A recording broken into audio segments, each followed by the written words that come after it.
Hello and welcome to week 5 of the Zwift Racing League. I'm Matt Stevens, and alongside me, in a virtual sense, parachuted from the Vuelta a España is none other than Hannah Walker. Hannah, great to have you with us. Yeah, fantastic to be here for week 5 of this Premier Division. It's brilliant, from the roads of Spain in Vuelta a España to the Vuelta of New York. Looking forward to the racing tonight.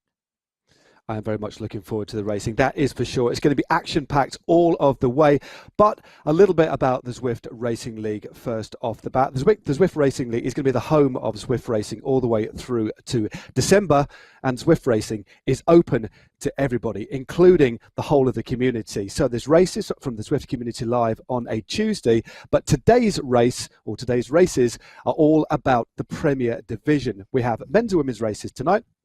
We have 17 women's teams and 19 men's teams, all drawn from the community. The Premier Division, as it were, is basically invite only.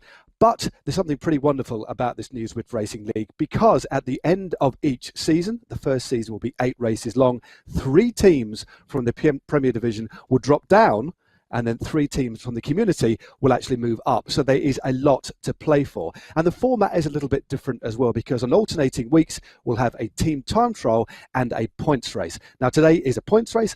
Last week was a team time trial. It is very, very different indeed. We're about halfway now through this first ever series of races. And for you, Hannah, you've jetted in and you've jetted out. What are your thoughts so far on the format? For me, it's absolutely fantastic. I love the format. I think it's brilliant. I love the fact that the community teams have that opportunity to make it into the Premier Division. For the teams in the Premier Division, it's that fight to stay up there in that classification. So we've seen some fantastic racing. It's been very, very close indeed, and especially in the men's. Heino in the women's side have just been walking away with this. They've been superb. They certainly have. Well, they've basically got a 100% record. They've won 2 of the points race. They've won both of the team time trials. What can the other teams do? I mean, it's a very different kind of course we've got tonight. The Everything Bagel in New York. So completely different than we've seen before. What have the other teams got to do to break the kind of stranglehold that team have got so far? Well, they've got to look at the previous weeks. Where have Heino had their weaknesses? Where can the other teams use that to their strengths? Looking at previous results as well, when it's been raced on this course, where have the moves gone? Where have the attacks gone? And, can any of the other teams try and break that for Heino? Maybe make it very, very, very get-go. We climb quite early on this course. So for the other teams, I think put them on the back foot, and Heino have to chase. Well, as we've said, today is a points race. Last week was a team time trial. Let's have a little look at what exactly unfolded last week. Well, the team time trial on the Magnificent 8 course in Wildtopia. It was a very different kind of race to what we saw in week 1, where a number of teams found the early climb very tough. That split some of the teams apart, and they struggled to get back together, get back that collaboration and the cohesion. But getting home with all your riders seemed nearly impossible, and a number of teams found themselves being caught out. One of the stronger teams, Team 2020, with the 2 Zwift team time trial powerhouses, Kristen Kulczynski and Antonina Reznikov. They looked like they were making up for some mistakes in the previous, but it was no pins R3R. They looked like they had what it took to spring a surprise as well. But in the end, Heino went on to win, and they were just a level above all of the teams in the race, coming in just under 30 seconds ahead at the finish line of Team 2020. So again, taking their 4th victory in this series. Yep, exceptionally dominant indeed, as we just see the teams just crossing the line. It is a real particular discipline. Week on week, the teams are learning more about themselves.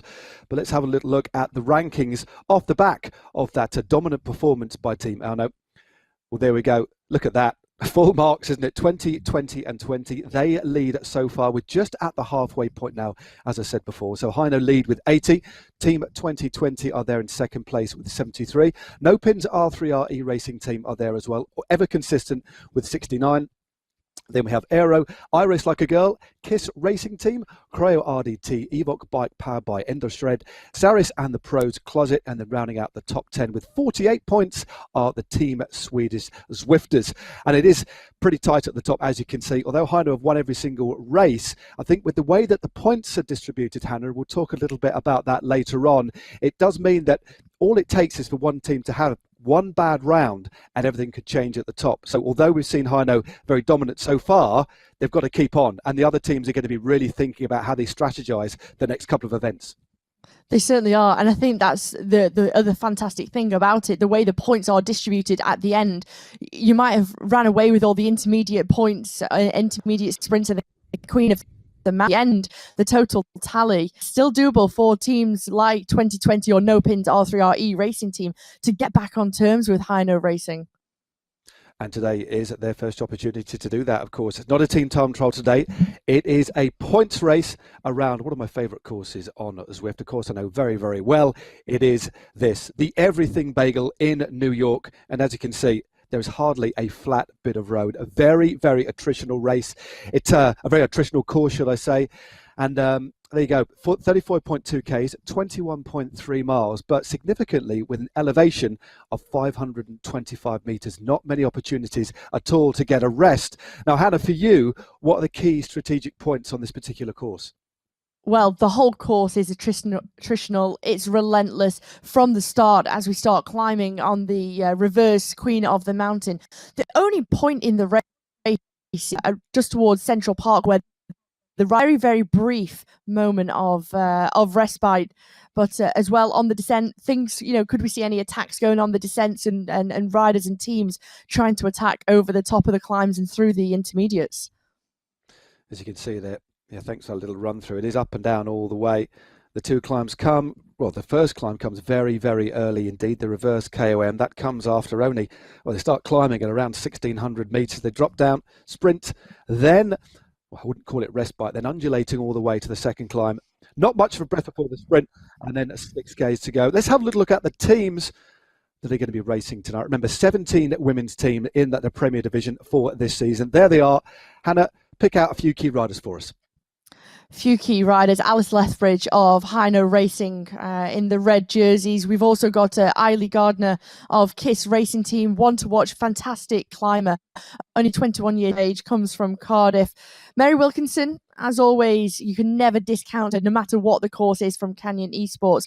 And Lou Bates, former hill climb champion from Nottingham, one who's always pushing the pace, racing aggressively. Yeah, I cannot wait to see how they get to grips with this particular course. It is one of those courses that doesn't offer up much opportunity to rest at all, especially with that very, very, very, very hard start. But without further ado, Hannah, I cannot wait.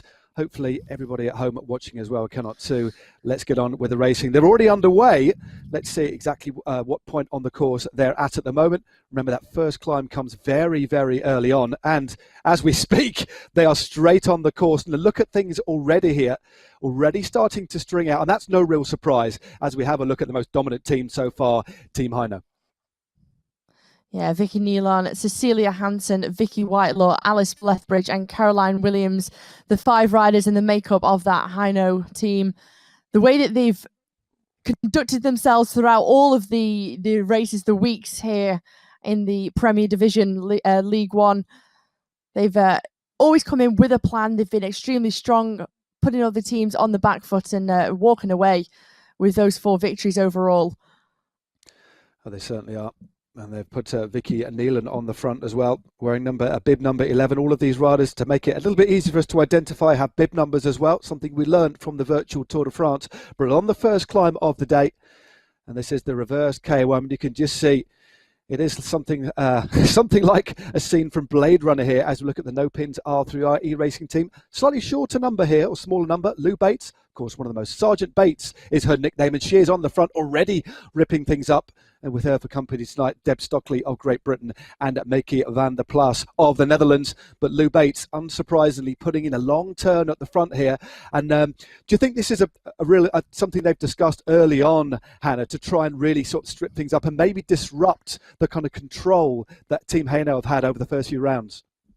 I certainly think it is. If you can just look down the peloton at the back, how many riders are struggling to stay with the pace being set by Lou Bates.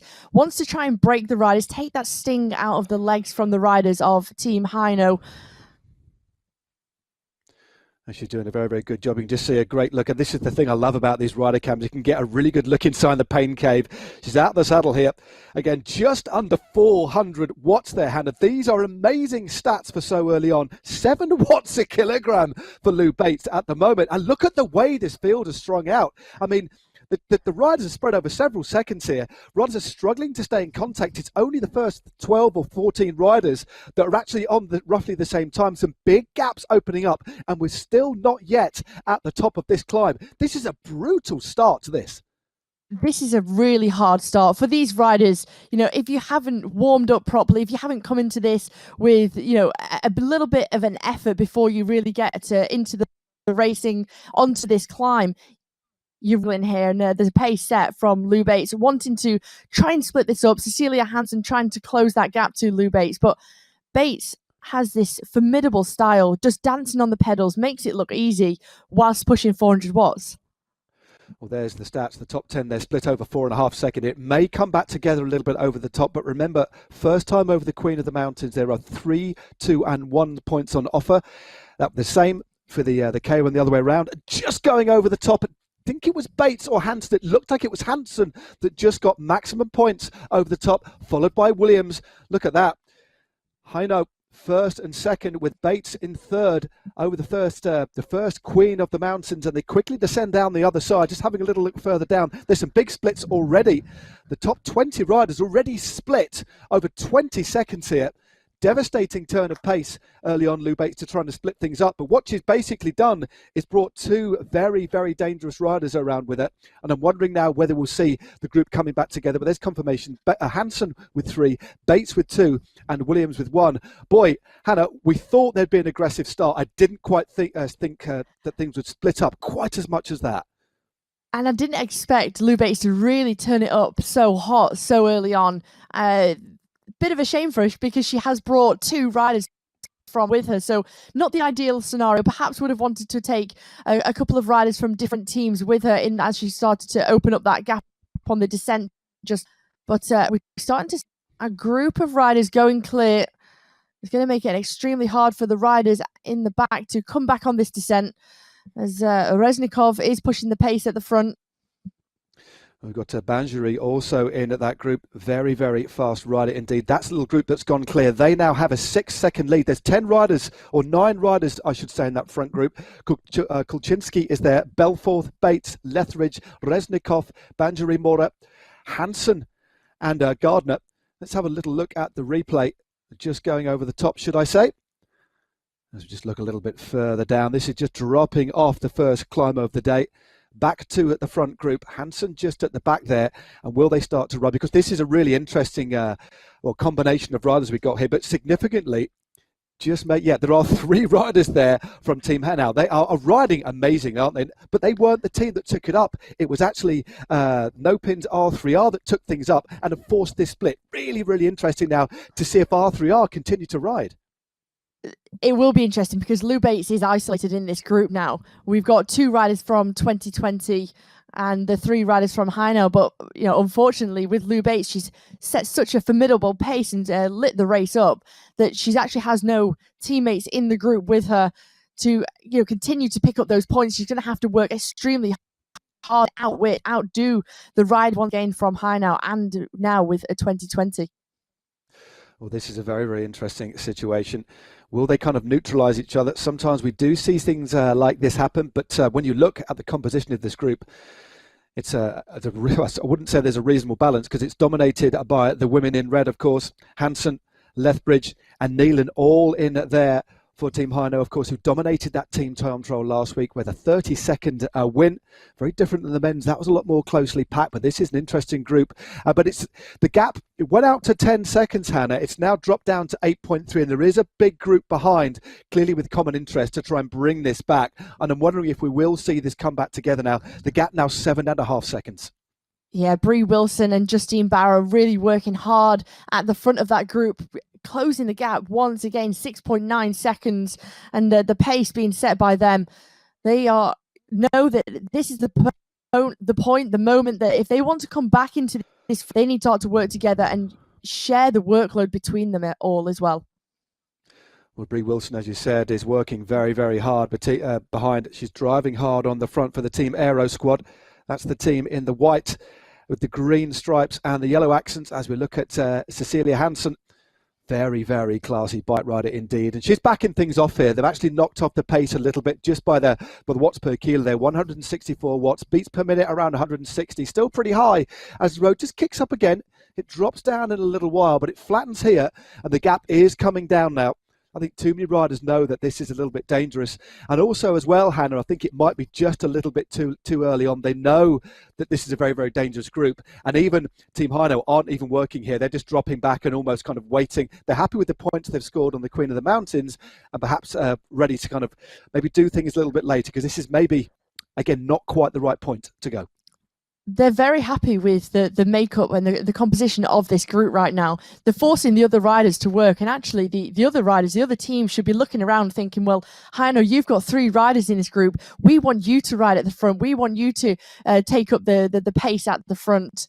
We're going to sit in for the likes of Lou Bates and 2020 having only 2 riders in the group for them.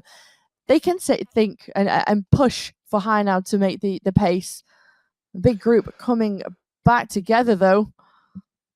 Yeah, it's all come back together here. I say not all, but there's a big, big group that's now swollen to around. There's at least 25. Well, there's 24 riders in that front group. And the next rider on the road is Stephanie Sidlik at 28 seconds. And I do think that is a gap that might be a little bit too big to come back. So we have 24 riders now in the front group. And as you can see by the colour blocking here, so a couple of riders there from Team 2020. No surprise at all. Reznikov is there. She was 4th in round 3. And Kristen Kulczynski, of course, who really animated the race in Richmond. She was 2nd in round 3 as well. As we look at the Israeli, just in her pain cave there. Very neat indeed.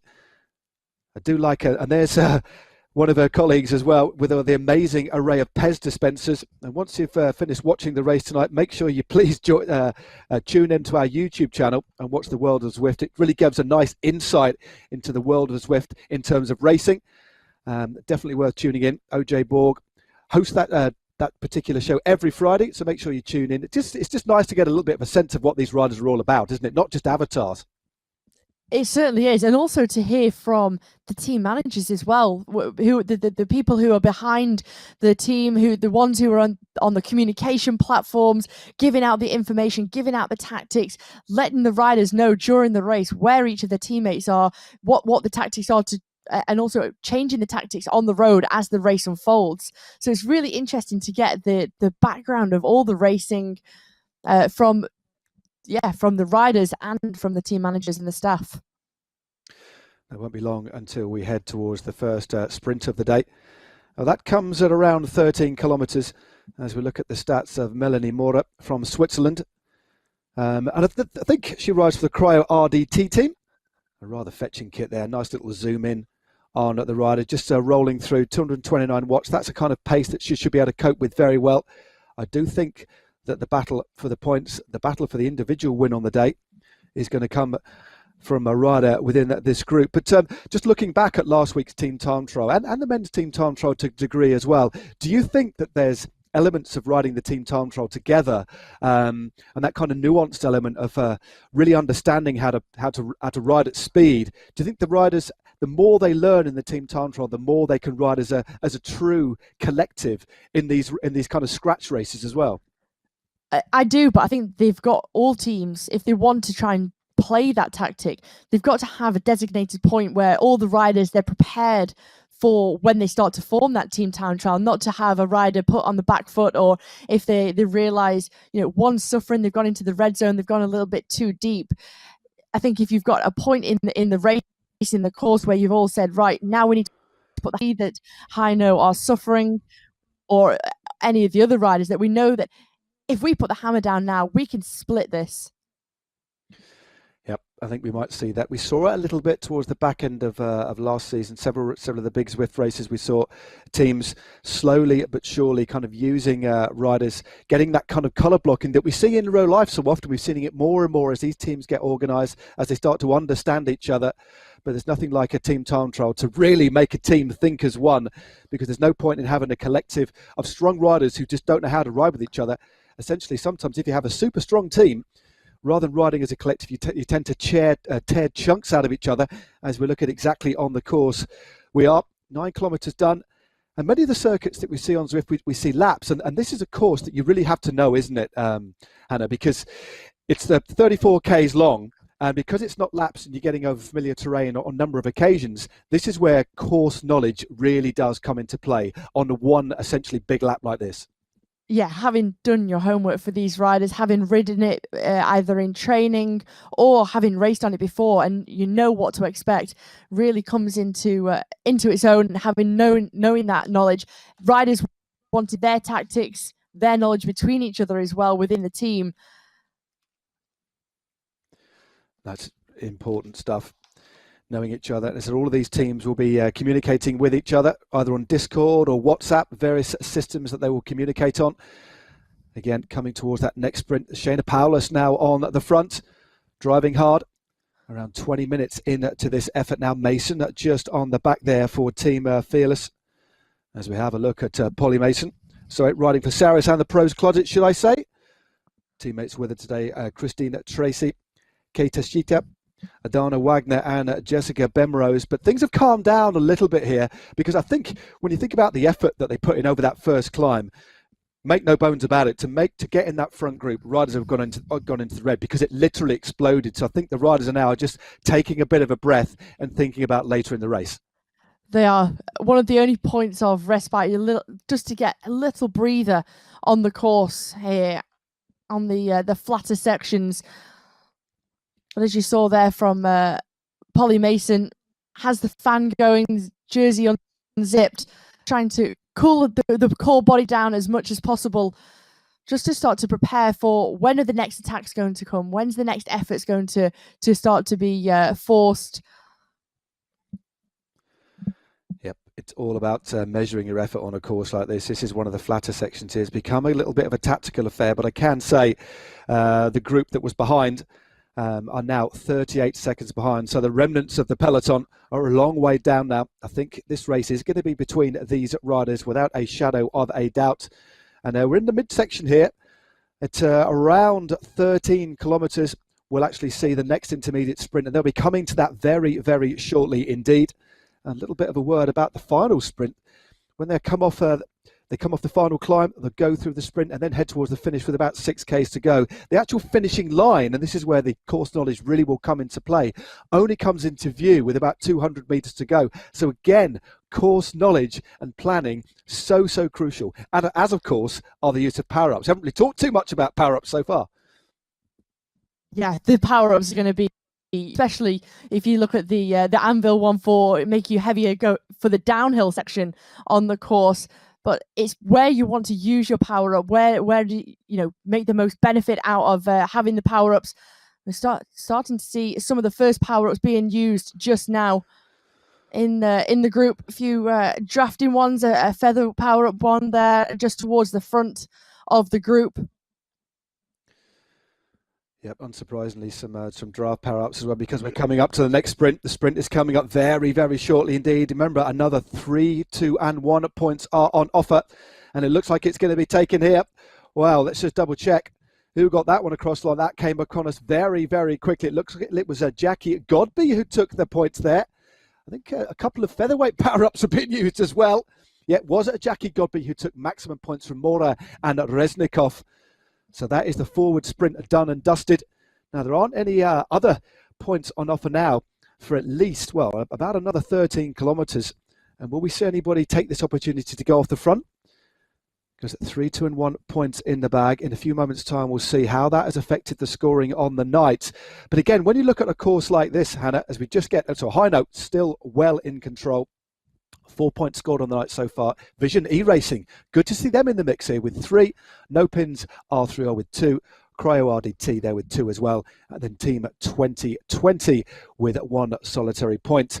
Good to see a couple of other teams in the mix there.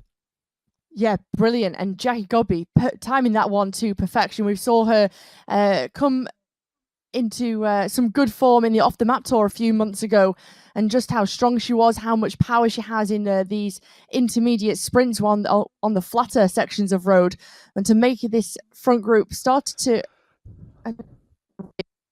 opened up that gap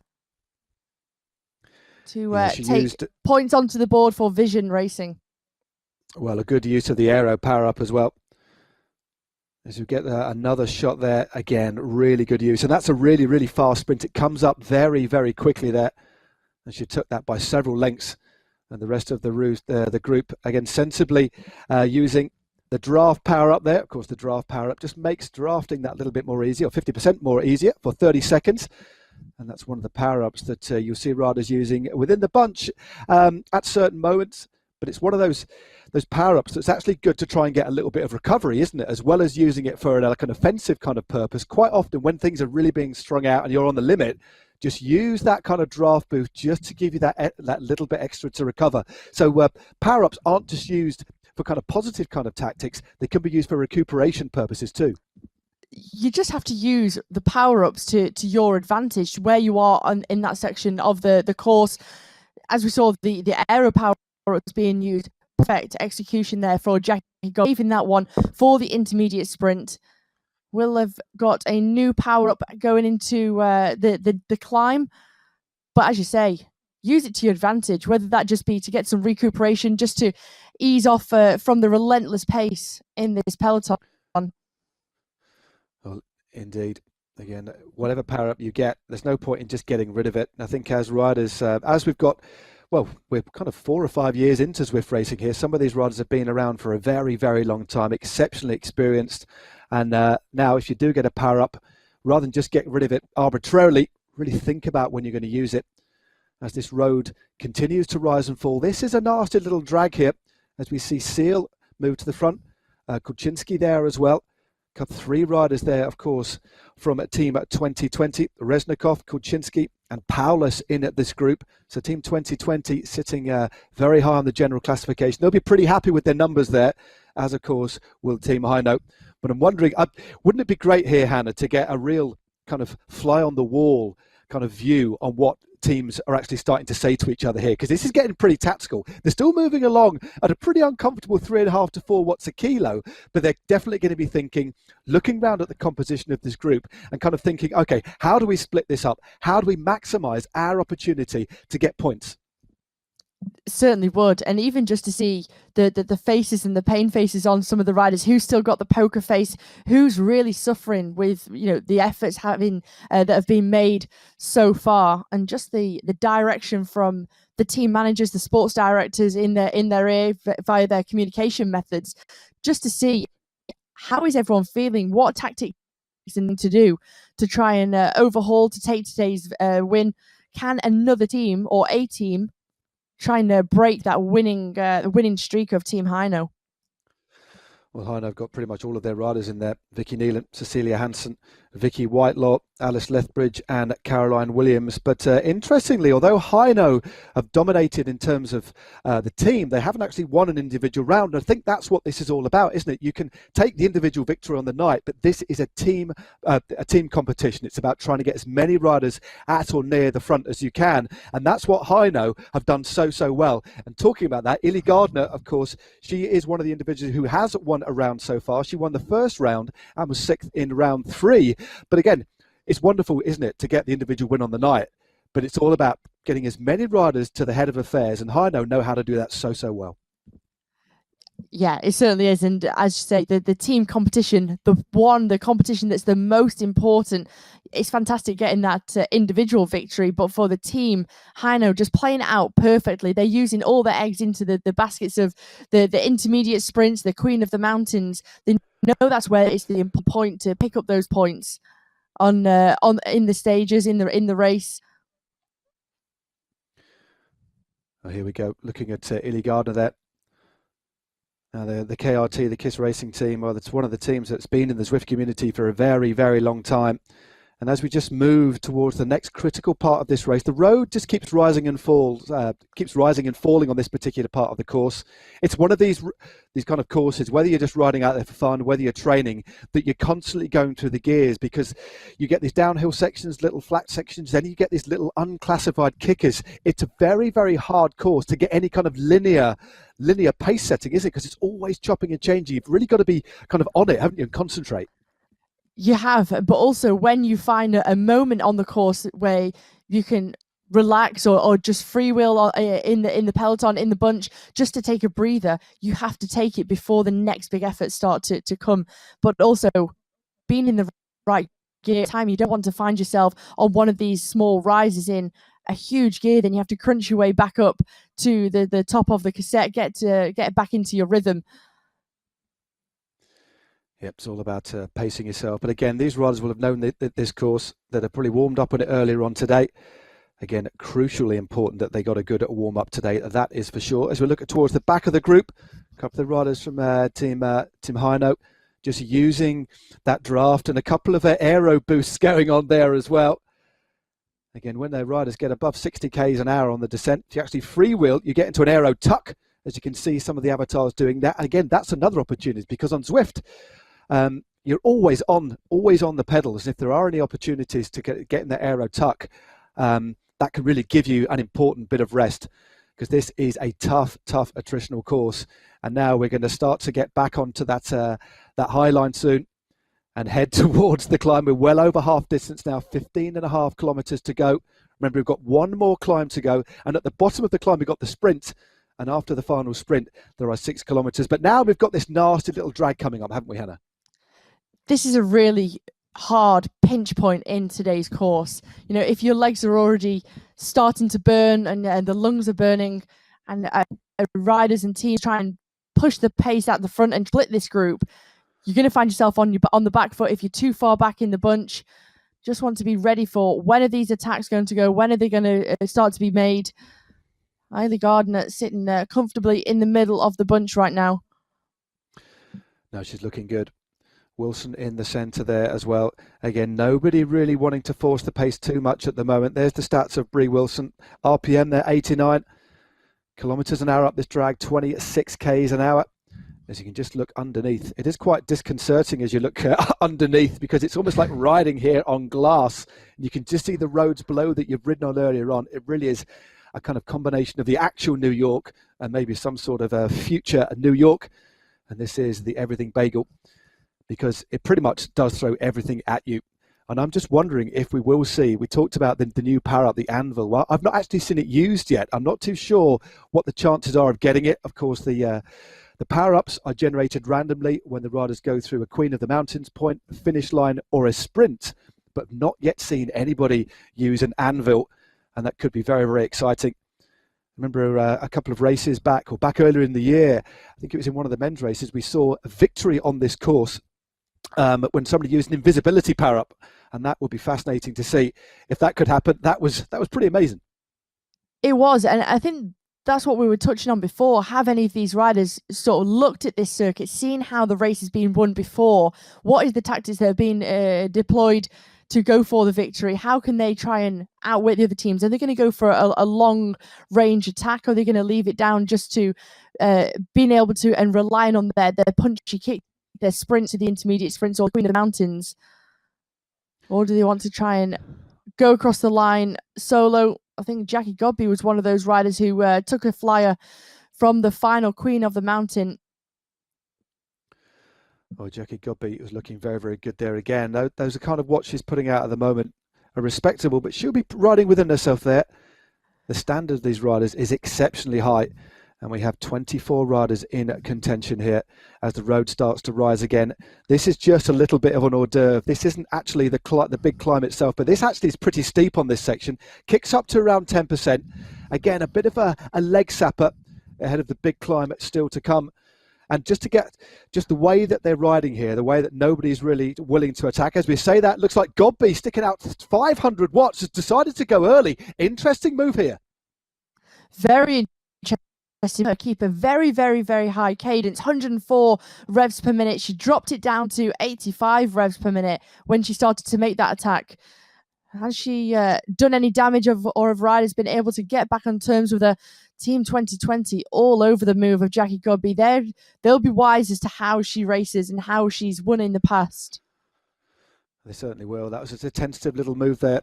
Gardner moves to the front, Neeland as well. She just drops back a little bit. Maybe she was just testing the water there, Hannah. We often see riders kind of throwing in these kind of semi-half-hearted attacks just to see what the reaction is. And quite often you do a little stealth move like that, almost like playing a joker card. And when there's no reaction, you then kind of really lay on the power. But it has all come back together. You can almost sense the nerves in this front group of 24 riders now, can't it? Because they know that given what's already happened in this race, given the class of rider that has managed to make this front group, because this isn't a tactical group out in front here. This is basically the strongest riders in the race, wasn't it? It is. And the riders who were left, caught on the back foot, who were left chasing, they know how hard it was to bridge that gap. At first, it was around 10 seconds, then 9 seconds. Bree Wilson, Justine Barrow being able to close the gap and make the group swell to 24 riders, but they can only make efforts so many times. You don't have a limited amount of efforts and power within yourself to keep making those repetitive moves. So having to tentatively keep yourself up towards the front, close the dangerous moves down, the likes of Jackie Godby there. Well, 12.7 k's to go. Things starting to string out. The road just kicks down a bit. Won't be long before we actually tackle the climb. And the road starts to rear up. Again, all come back together again as Kristin Kulczynski. Again, a real revelation here. Oh, well, should I say in the world of Zwift. She's already been pre-selected for the United States team for the World Championships that are going to be held in December. The first esports World Championships, of course, ratified by the UCI. And I do believe in the next couple of weeks we shall see for the first time what that rainbow jersey, that digital rainbow jersey is going to look like, because that is going to be oh so coveted. But she is one of the first riders that we know has formally been picked for the United States. And she doesn't ride anywhere else. She only rides on Zwift. It's going to be incredibly exciting for these riders, wanting to try and get in as much racing as possible before these World Championships, those riders who've been pre-selected by their home nations. Well, we're on at the lower slopes of this climb now. It's Godby who goes back to the front. Stevenson is also there as well. A couple of riders from the Crow-Arded T team, Melanie Mora and Stevenson. As we look at pretty much the whole team. So every single Hino rider is in the front group as a reminder of how dominant they've been. We talked at the start, didn't we, Hannah, about what can the other teams do? Well, they are just riding across the board in such a dominant fashion. And Vicky Neelan now drives to the front on the lower slopes of this climb. I think she's going to set a relentless tempo, maybe take a leaf out of Lou Bates' book and try and split this up on the climb. Yeah, well, absolutely magnificent that you're able to put all 5 of your riders in this front group. They're just able to play with the other teams, try and counterattack, break them up, take the sting out of the legs, want to try and put the 3 riders from 2020 on the back foot. But for Hino, with so many options in this group, maybe they'll want to try and split the points and the point scoring between themselves, so that they'll be on their communication devices saying and speaking about, how are you feeling? You go for this Queen of the Mountain, I'll go intermediate sprint. Let's spread the efforts between ourselves. Let's try and score and again, take the top of the leaderboard. Yep, they are going to be talking to each other, but probably not quite as much as they were a little while ago, because the watts per kilogram are starting to sneak up again as we look at the stats of Vicky Neelan. There's some really, really steep gradients on this climb that they're going to come to very, very shortly. Neelan putting herself in a good position. And again, positioning on this part of the course is crucial, isn't it? Because if there's any riders there that are struggling a bit on the climb, it's always a good idea, if you can, without wasting too much energy, to get near the front and give yourself a little bit of sliding space. It is. And just make it easy for yourself. You towards the front. If you are struggling with the pace, use the course, use the route of when it's easier to move up. Let's say if you have one of the power-ups, the drafting power-up, use it so you can move up towards the front. Give yourself that sliding room. Make your life easier. You never know when the elastic might snap in the middle of the peloton either, when other riders starting to feel that pace. You can see one of the riders in the yellow rider from 2020 as well, just towards the back of the group. Yeah, this is where the road starts to kick up again. There's those little false flats, little small rises that were just a bit of an hors d'oeuvre before the climb. As we look at the rider from Sweden, Emma Belforth, really getting out of the saddle here. A great shot at her very professional pain cave there. Again, heading towards 400 watts. That's just to stay midway through the group. A couple of featherweight power-ups are being dropped now as well. And for anybody just getting to grips with this new concept, these new races on Zwift, the power-ups, it's on a climb. The one you want is a featherweight power-up. That actually drops your weight by 9.5 kilograms. But Reznikov has opened up a bit of a gap here from a team at 2020. Remember, she's got a teammate in Kristin Kulczynski in this group. So Reznikov really, really riding hard here and has opened up a nice little gap, but still the hardest part of the climb still to come. It's almost like in steps, this climb. It is. 3.1 seconds is the gap now for Reznikov. Kulczynski closing that down to 2 seconds. So interesting move here from Antonina Reznikov, wanting to force the pace early, try to take the points, get the jump on the other teams, put them on the back foot. Kulczynski is closing to Reznikov. Well, this is a good bit of riding here by Team 2020. Shayna Paulos is in that group as well, but it looks like Reznikov has, I don't think she's going to wait for Kulczynski. But if they get over the top, that's a good little haul of points. Remember, they've only got 3 riders in this front group, but they sit in second position on the general classification. But this is good riding here. Reznikov and Kulczynski are now riding together. They've managed to open up around a 5-second gap over Cecilia Hansen and Caroline Williams, who are chasing. And the rest of the group really starting to get shredded on this climb here. This is great team riding by Team 2020 here. This is brilliant team riding. Kulczynski realised the move of Reznikov. She jumped across. And if these two riders can just start to work together, use the draft of each other, try and make it harder for any of the other teams. We can see 2 riders from Hainaut trying to come across. Lou Bates in 5th place as well. So Reznikov struggling with the pace set by Kulczynski now. Starts to lose the wheel. So 1 second back. If she can just get onto the wheel of Hansen as she comes past her, force Hansen to close that gap to Kulczynski. She won't have to do any of the work because she has a teammate up the road. Well, this is fascinating stuff. This is the horrible thing about this climb, though. You can just see the finishing arch for the Queen of the Mountains just over the top, but they've got this horrible little section of only about 150, 200 meters. It really does start to kick up. And as they hit these little slopes, as the gradient starts to bite, just look at the power to weight ratios, 6.9 watts per kilo there. And a featherweight power up has been used by one of the riders from our Team Hainaut, though. Is this Cecilia Hansen or Williams coming across the gap now? Great stuff here by Hainaut. It looks as if a really, really good use of the power-up has been used just over the top. It is Williams who goes through. Caroline Williams is looking like she's going to take maximum points over the top. Hainaut, again, dominating. Absolute dominant force tonight. Again, the team of Hainaut. But you just saw on that steep gradient just how difficult it was to carry the speed up the climb. Kulczynski, went into it with a lot of speed, a lot of power, but towards the top of that steep gradient, and having that feather power up for Williams, just what it made the difference on Kulczynski. Williams gone clear now. Well, Williams, Kulczynski and Hansen, I mean, you have to take your hat off to Team 2020 for at least trying something on the most critical part of the course. The way this climb is positioned on the course, still a fair distance to go, comes with about 9Ks to go. And there we go, the position on the night. Look at the dominance here again from Hainaut Racing Team. 8 points to the good, and we still have all those points on offer. And importantly, they have every single member of their team in this 24-rider group out in front. And these are the stats of the woman that has broken away. Caroline Hansen driving hard. The watch just dropping back a little bit on the descent here. That's unsurprising. Always harder to generate power on the descent, but it does flatten out a little bit. But she's opened up a lead of only a couple of seconds, and it's her teammate Cecilia Hansen who is just behind. But they really are almost matching themselves woman for woman here, aren't they? Hainaut go, 2020 go. This is absolutely fascinating. It does look, Hannah, as if we're going to have a little group, far smaller than before, heading in towards the finish here.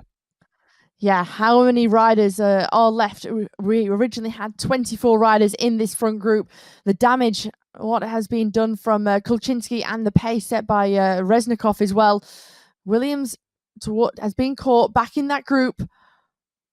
But this is a perfect opportunity now for Hainau to continue to set the pace at the front, stop any counter-attacks going from the likes of Team 2020. Well, Williams gets into that super tuck. Again, saving a valuable few seconds. That big effort over the top is definitely going to have taken something out of it. But let's have a look at who else is in this group out in front. Definitely a couple of riders there from Saris and at the pros closet. They're riding very, very well indeed. But again, Team Hainau look to have 4 riders in this front group. Hansen is there, Williams as well. And there's a group of 11 riders, and the sprint is coming up now. It looks like a featherweight power-up has been used for the next sprint. Again, not much of an opportunity to recover before this next sprint.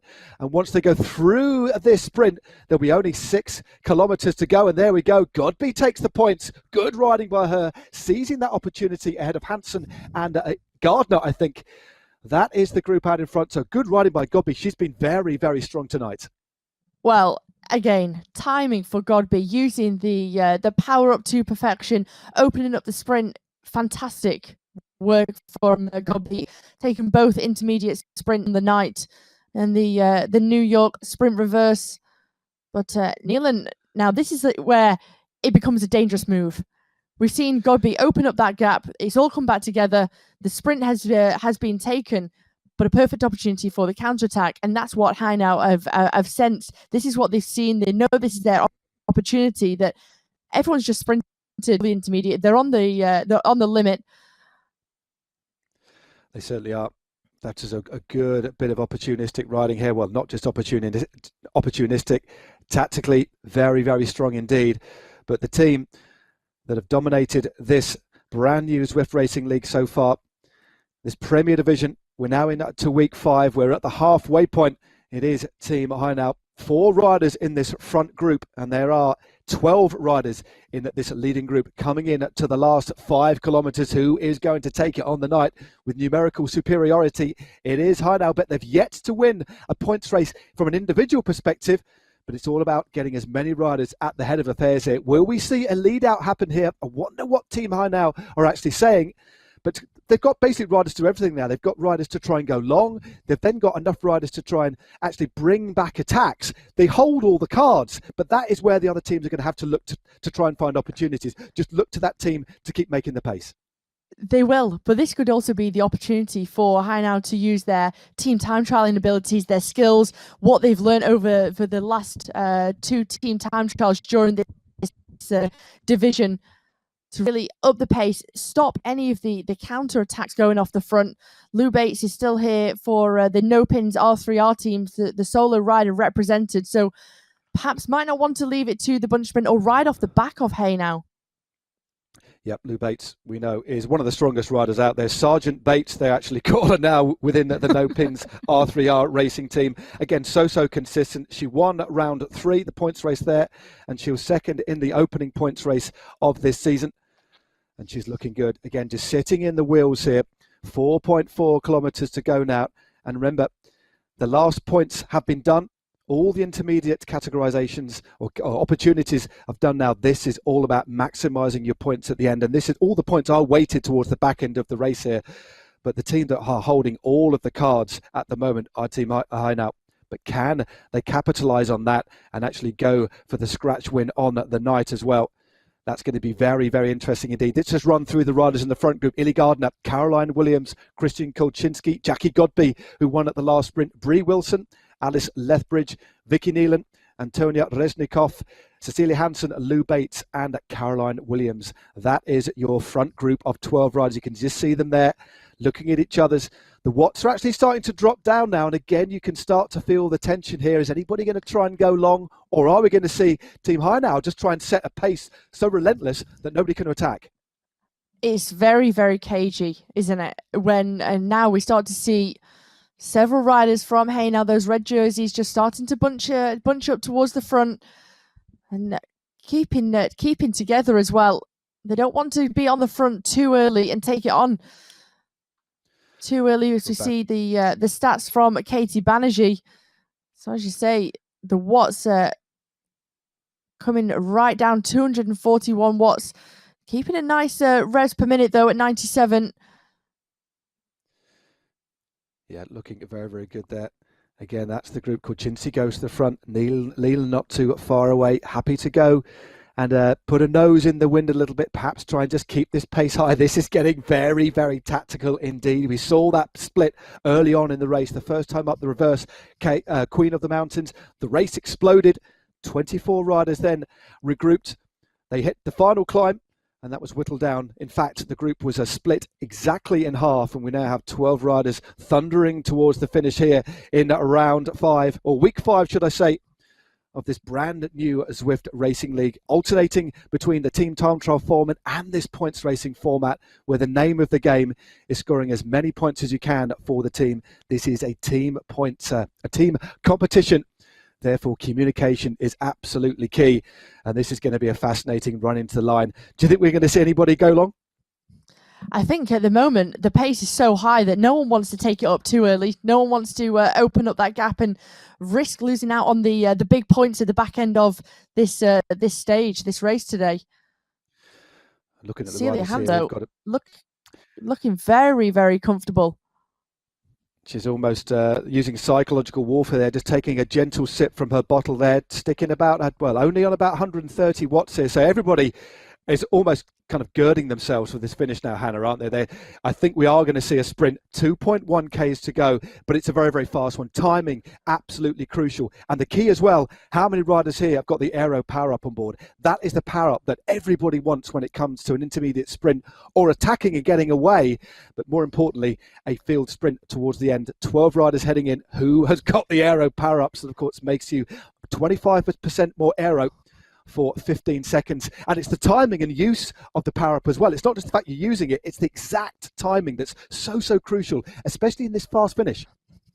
Yeah, and where are you going to start to make your acceleration? If we look at the timing, also the patience of being able to use the power up, Jackie Godby, a rider, who's got that to perfection in the intermediate sprints. We see now Williams is from high now, isn't wanting to hang around any longer. She doesn't want to leave this down to a bunch sprint. Well, she certainly isn't. She's gone with about 1,600 metres to go. She went on to the final climb of the day. Just shows she's got a lot in reserve, and she's absolutely motoring here out of the saddle, turning a huge gear here is Caroline Williams. This could be the first individual win in these scratch points races for Team Hana. They've dominated proceedings so far, won every single round. 1,300 metres to go, 8.8 watts a kilogram there. We touched Hannah. She's got a gap of 5 seconds. Big question, can she hold on?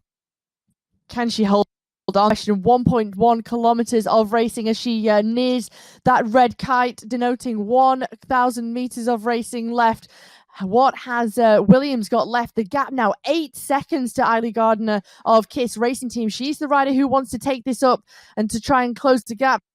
Now the underneath that 1 kilometer banner. Well, I wonder if she's got a power up as well. Will she deploy that? Still 800 metres now to go for Caroline Williams. This is the Everything Bagel, and Williams is giving it everything, taking chunks out of this New York course at the moment. 650 metres to go now. She's still out of the saddle here. This is going to be absolutely causing so much pain within her body, but she's got a 12-second gap, Hannah. It looks as if she's going to pull this off. It certainly does, and she's just keep pressing on that line, and I think when you look at the groups behind, no one really wants to take it up and close that gap and fully commit. They still want to be able to pick up as many points as possible without having to do all of the work. But Williams, terrific timing here for Haynau. 13 seconds gap now she has to Lou Bates, who's leading this one in second. Well, shooter, if she looks over her shoulder, all she'll see is empty virtual tarmac here in Central Park. She takes the win, crosses the line in first place. What a magnificent victory there by Caroline Williams of Team Haynau. Absolutely superb. Hansen takes the sprint for second place in front of Belforth, Antonia Resnikov and Kristen Kolchinsky, fourth and fifth there, it looks like, for Team 20 at 20. Again, a good set of scoring from them, but Caroline Williams ahead of Celia Hansen. I mean, they've got the first two riders. They are in such dominating form. I mean, it was so difficult for any of the teams to try and fight that off. But fair play to Caroline Williams there. She went on the climb and had enough power and enough reserve to go again. What a fantastic victory. To be able to recover as quick as she did from that climb, and then to have enough left in the tank for that final solo attack at the end there. Phenomenal stuff from Haynau, as we get the confirmation of the top 10 on tonight's race. Well, there we go. Caroline Williams takes the win. Well, nearly 10 seconds to the good, averaging 4.7 watts a kilo. Very aggressive throughout, of course. Cecilia Hansen, her teammate, in second. Great ride by Emma Belforth in third place there. And then we have the 2020 duo of Reznikov and Chulskinski in fourth and fifth place. And then Sarah and the pros Grodit, Bree Wilson in sixth. Vicky Neelan and Alice Lethbridge, another couple of riders there, making it 4 riders in the top 10 for Team Haynau. Jackie Godby, again, very aggressive on the night there for Vision E-Racing. And then Lou Bates rounding out the top 10 there for No Pins R3R, 10 seconds adrift.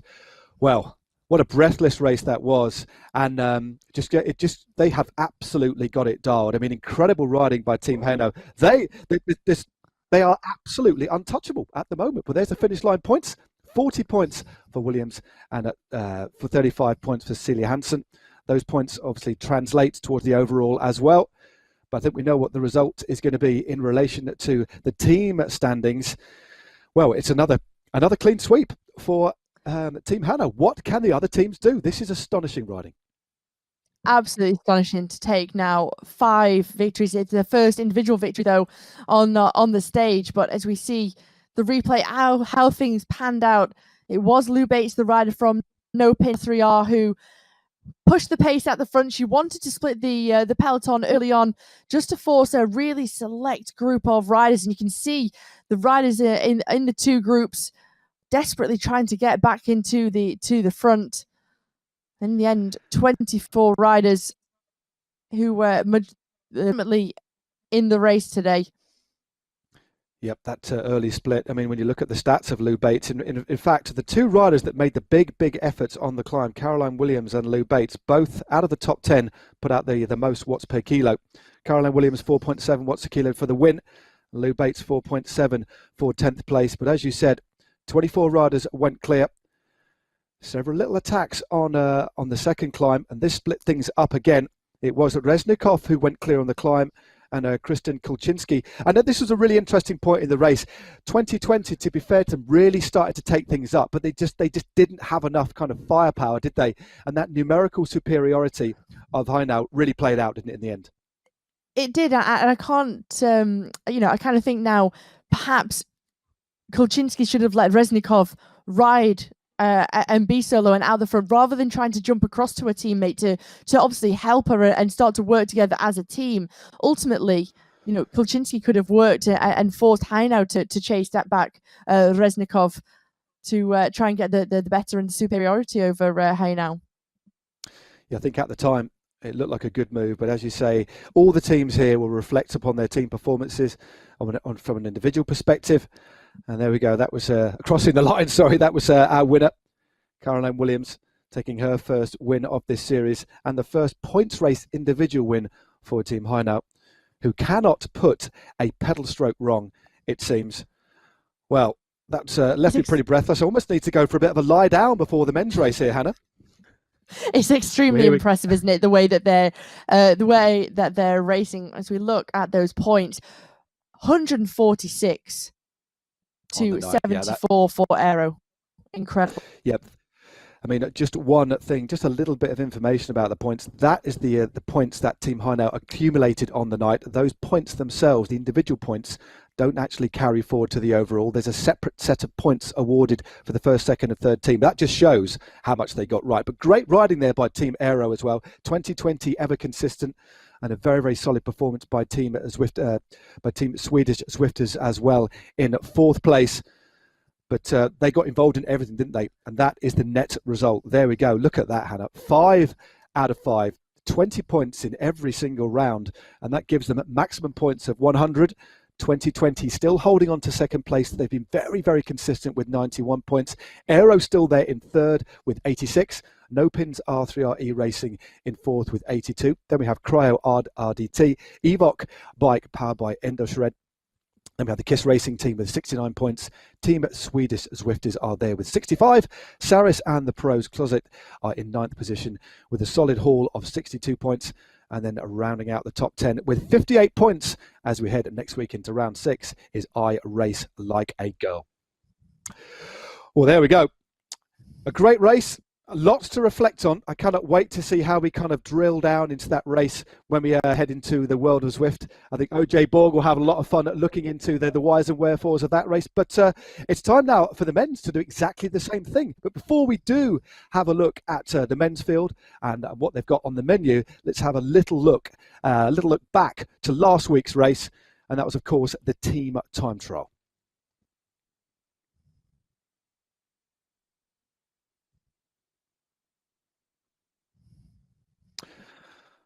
Of course, this was race 4. It was the very, very tough TT course. It was the Watopia's Magnificent 8, a real undulating course. Of course, exactly the same course that we saw the women ride on. And the standings there were closer than ever at the top of the men's standings. And the net result on the night was this result. It was very, very close indeed. And it just shows the depth in strength across every single team. As we just look at the intermediate splits earlier on, all eyes initially were on the Saris, the Plos Closet, PO Auto, Evoc, and the league leaders and winners of the first team time trial. That was Canyon, but Evoc looked very, very good indeed. And the key to a successful team time trial, of course, is to keep as many riders as you can together. There we have a look at Saris and the Pros Closet, who were reduced to 4 riders. Again, so hard to keep it together. But the team on the night that actually took the win, as we look at a few more of the intermediate splits, it was very, very close indeed. It was quite remarkable. As we look at Pedersen there, Evoc again were one of the pre-race favourites. Again, look at the kind of power numbers as they cross the line here, 600-700 watts as they cross the line. This was Canyon, again the winners of the opening time trial, but they were reduced to 3 riders, and that did affect them a little bit. But when you look at how close this was at the top, well, absolutely breathless spots. That is the league table. Canyon Esports are in first position with 76. Saris and the Pros Closet closely behind with 71 points. Puato Ceramic Speed are in third place with 65 points. And then Evoc are there in fourth with 64. Then we have Bolt, Team Swedish Zwifters, Vitus Pro Cycling, who actually won the team time trial by half a second. And then we have Callas Esports Racing Team, Draft and Aero rounding out the top 10. So very, very close indeed. Not the same dominance that we've seen in the Women's League so far. So everything to play for as we head to today's race, which of course is exactly the same course as the women have just ridden. A breathless race for the women, an attritional race indeed, but this is it. The Everything Bagel, 34.2 Ks in and around New York City. This virtual version of New York City, a futuristic version, and it's a tough one with 525 meters of elevation. Those 2 King of the Mountains and the 2 sprints. We'll have a little bit of a talk about the course when we get out on the road, Hannah, because the men have been racing that quick. They're already on the course. That is what the riders are going to face today, and I'm expecting a very, very aggressive race because it's very close at the top. Very close at the top, and as we see already, it's hotly contested from of the race. All the riders wanting to try and split the peloton on the first climb of the day. Solid warm-up for these riders, and they know they need to come into this to try and close that gap on the overall classification, the overall team classification to Canyon Esports. Yep, Canyon Esports have been very, very consistent. These are the teams, 19 men's teams, remember, in the Premier Division. We'll lose 3 of those at the end of this season, and 3 new ones will come through. But for now, as we head into round 6, they are the lineups.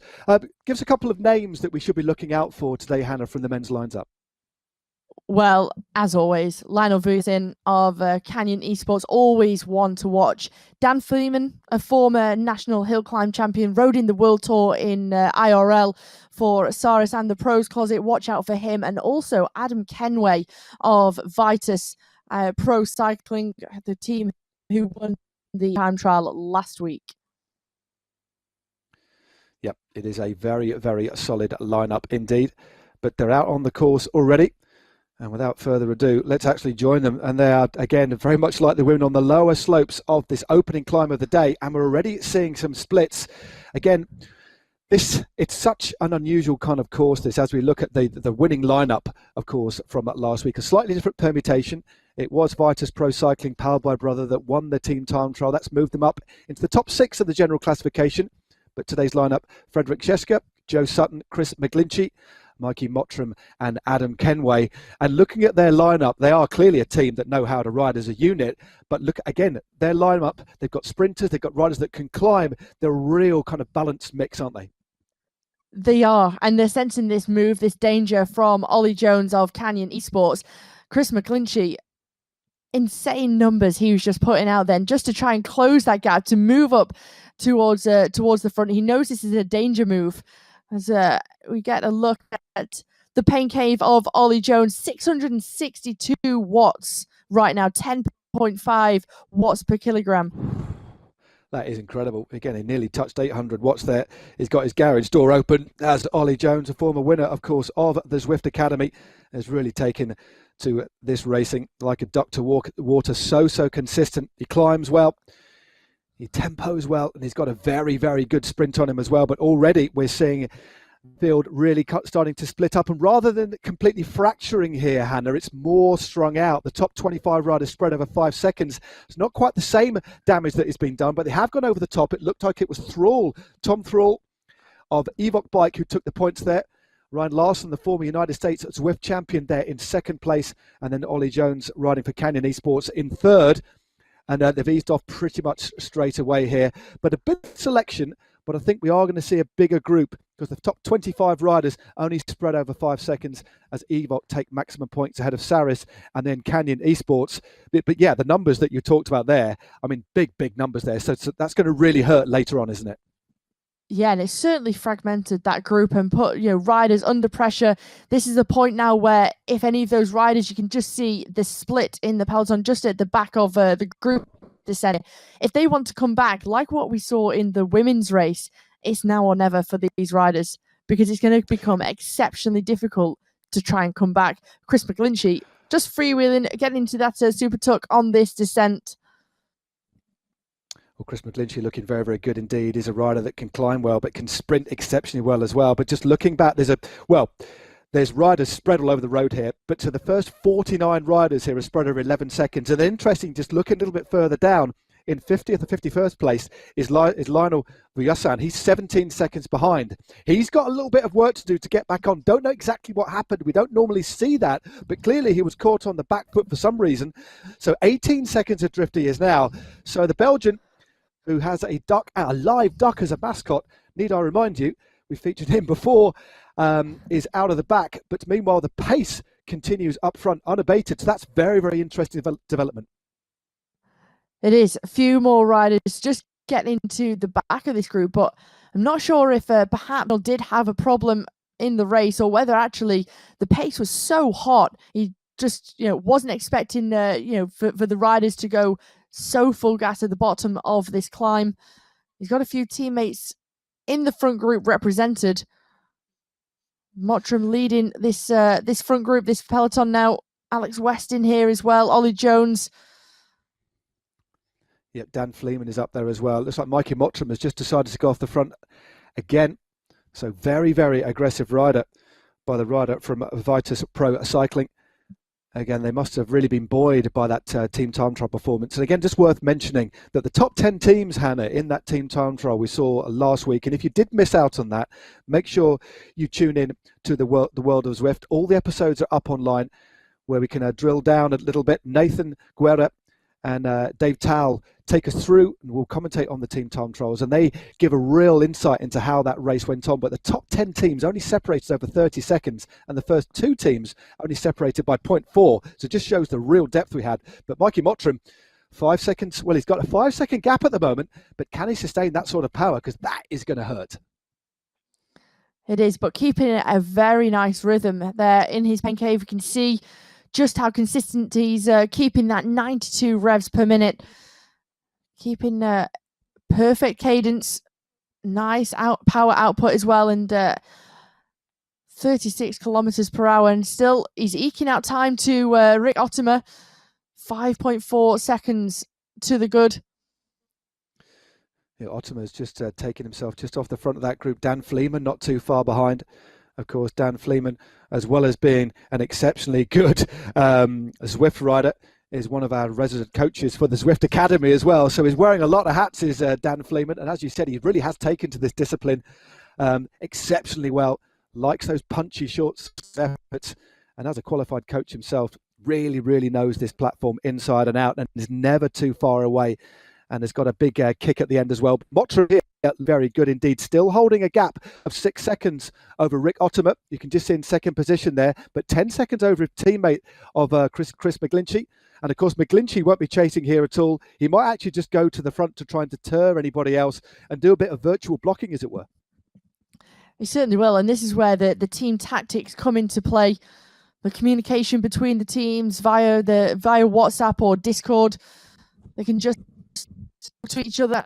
Chris McGlinchey knows if he can just stop any of the chasing, just to disrupt the teams from either attacking or trying to drag Mikey Mottram back, it'll play into their hands. And Ottimer sense this danger now in the orange kit of the Dutch squad, but it's all coming back thick and fast. This peloton charging down this ever so slight incline. Yeah, they're really motoring. There's a good little attempt by Ottimer there, but he's got to be careful.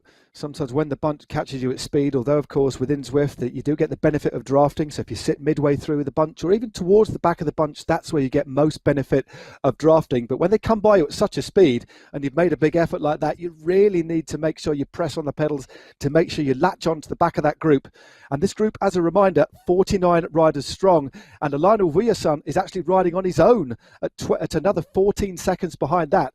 So the Belgian, again, one of the pre-race favourites here, having a bit of a torrid time. But meanwhile, Mottram here is riding superbly. 11 seconds clear now, Hannah. Yeah, and maintaining this gap, despite the extra injection of pace from the group behind, Mottram still being able to maintain his lead of 11 seconds. And no matter what the peloton do at the moment, as Fleeman and Larson from the Pros Hub come to the front, they sense the danger of Mottram. They know how strong this rider from Great Britain is. Fleeman starting to up the watts per kilogram now as well, 5.1 watts per kilogram in comparison to Mikey Mottram, who's doing 2.2. So the sense of urgency from the group behind is starting to show.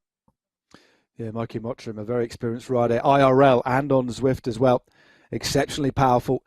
Can clearly ride and maintain this sort of speed. And I'm wondering whether this was something that they discussed in the pre-race meeting. Was it one of those instinctive moves from Mikey Mottram to go clear? I don't actually think it was. I think this might have been pre-planned to give the rest of his teammates an opportunity. So Kenway, Seska, Sutton and McGlinchey just to sit back a little bit and monitor things, because it just seems to go out in front so early on with still 24.5 Ks to go. It kind of feels a bit suicidal almost. It certainly does. And to use the legs and use so much energy up in the first parts of the race, for Mikey Mottram and Vitus Pros, this was a predetermined move that they needed to make things hard for the other riders in the peloton, force the other teams to chase. It makes it, the life of Vitus Pro Cycling a lot easier, much more simpler, that they can just follow those moves. They don't have to be setting the pace or actually be the team chasing back any of the other teams who wanted to go on the attack. Well, it's all come back together now. It's been brought back to heel. A good little move, an interesting one there for Mikey Mottram.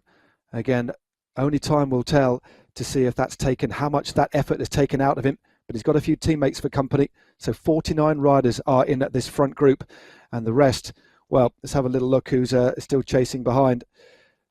Yeah, we have a couple of riders still out of the back, but McGlinchey safely back in the group now. And it's going to be an opportunity now for him to try and recuperate and recover and leave the rest of the racing for the time being up to his kind of teammates. But again, you just wonder what goes on in these kind of team meetings, because McGlinchey sitting right at the back of this group.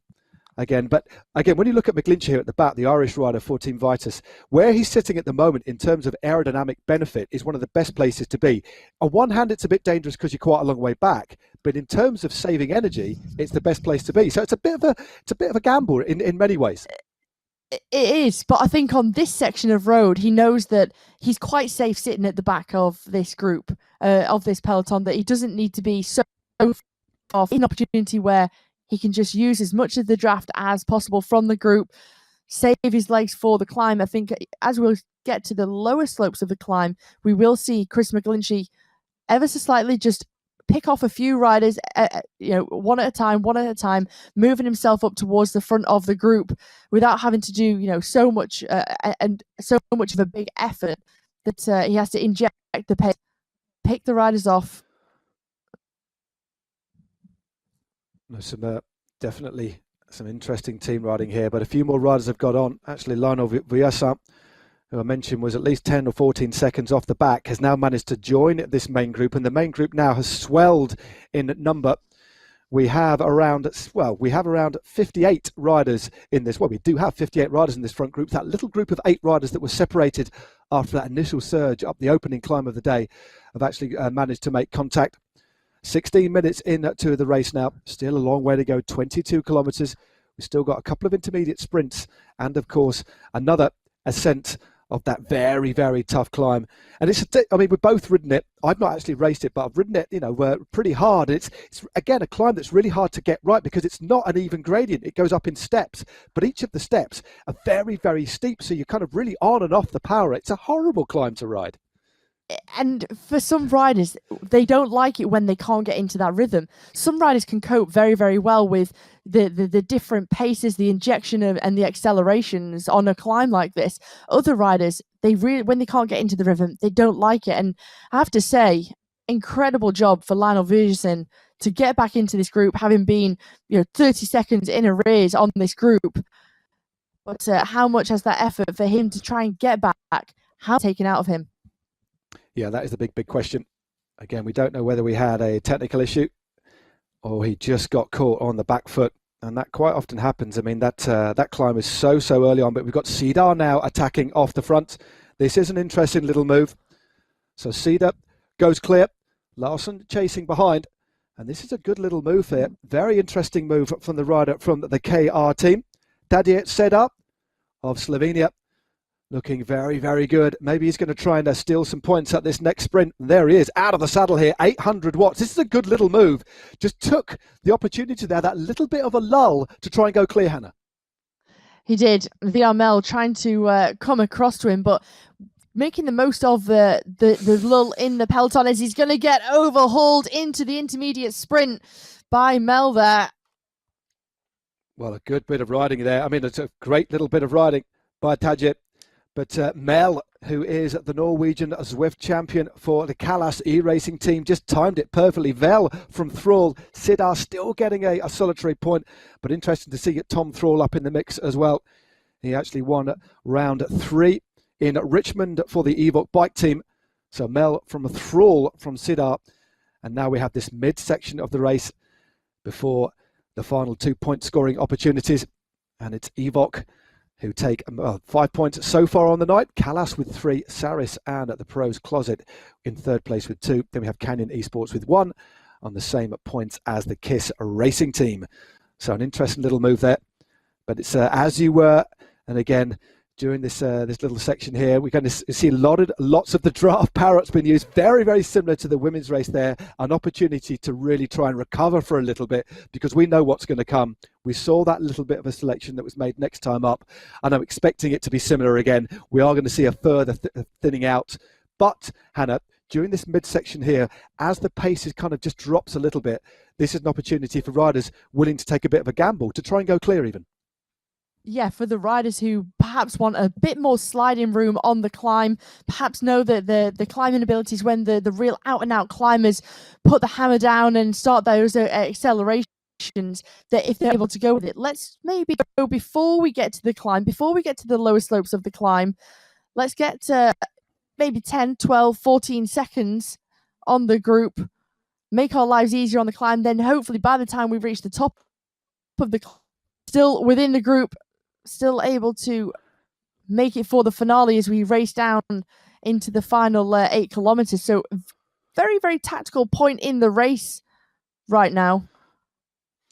Yeah, it certainly is. It's an opportunity to, again, to look at the composition of the group, make sure that everybody is, what teammates you have around you, and then formulate some sort of plan, because you can have one plan going into the race, and then that can be tattered by around halfway. As we look at the stats of Nicky Hug, 230 watts here. And again, that's a nice little stat just at the bottom. He's got 21 ride-ons for Nicky Hug at the moment. Again, a rider who is no stranger at all. Very, very fast finisher is Nicky Hug. I expect to see him in the mix a little bit later on. With Dossard, number 61, riding for the Bolt Racing team. And he is one of those riders who can quite literally give it a massive bolt, can't he? He is very, very quick indeed. He certainly can. When he wants to make those accelerations, incredibly fast, and you can see all those ride-ons in his back pocket of his jersey as well. So head over to the Zwift companion app, give these riders a ride on who you think deserving of one. He hug certainly with those 21 in his back pocket already. Yeah, hopefully, yeah. Like I say, you can give ride-ons to the Zwift community when you're out riding. You can do it in these races as well. And that, I've no doubt it must give us a little bit of a morale boost. And maybe we should have a kind of a separate jersey, a separate classification for the rider with the most ride-ons if Eric Min is watching and listening. Mr. Zwift, of course, another one of my cheeky little ideas. But, let's get back to the racing anyway. Still 18.3 Ks to go. 16.1 kilometres are done. We're on the middle part here of Central Park in this kind of futuristic vision of New York City. This course is the Everything Bagel. A reminder of the distance the riders have to travel today, 34.2 Ks, and that equates to 21.3 miles. It is up and down all the time, not much flat on this course. And the elevation, well, that equates to 525 metres, which is 1,722 feet. And this is a little group that's actually off the back, and there's some good names in this group. Sam Brandlin, that's a little bit of a surprise, Hannah. A huge surprise to see a rider like Sam Brandlin, with his experience as well and what he's achieved so far on Zwift, to see him caught out. He's chasing back in this group, but very surprising not to see him in the mix today. He's got a teammate for company as well. Yeah, they are a fair bit off the back. Just looking back through our stats, I think they are at least, they're at least sort of 30 seconds, 40 seconds off the back there. That's going to be difficult to get back in contact. But if they are going to make it, they need to work together as a unit. And now is the place to do it, isn't it, Hannah? This is the only real opportunity now. It is, but we have seen it done already in this race. We saw Lionel Viersen off the back by 30 seconds, and he made a huge effort to get back into the leading group. Sam Brandlin with a teammate there, if they can get themselves organised as soon before we reach the lower slopes of them, they could potentially put themselves back in with a shout in this race. Indeed. It isn't over until it's over, basically. Ollie Jones there. Another shot of Ollie Jones in his garage. Again, how many bikes has Ollie Jones got? I mean, answers on a postcard, please. Yes, he's got loads of bikes, blimey. And he's got normally rides with his little towel over his shoulder here. A lovely kind of 80s headband situation going on there. I wonder if he can hear us. Is he going to give us a wave? No. Oh, well, he's concentrating on his effort here. But Ollie Jones, we know that some riders can actually hear our commentary, and I don't want to put any riders off and be accused of bias, but there he is. Ollie Jones, exceptionally strong, looking good. He's got a couple of teammates with him for company as well. And it is Canyon Esports who lead after 4 rounds. Remember, this is week number 5, alternating from points races and team time trials. And Canyon Esports lead overall. They have 76 points with 4 races still to go, this one included. Second overall in the classification so far as we look at Vitus Pro Cycling's Frederick Scheschke. Second overall, Saris with 71 points, 25 points behind Canyon Esports. In third place overall is Puerto, Ceramic Speed with 65.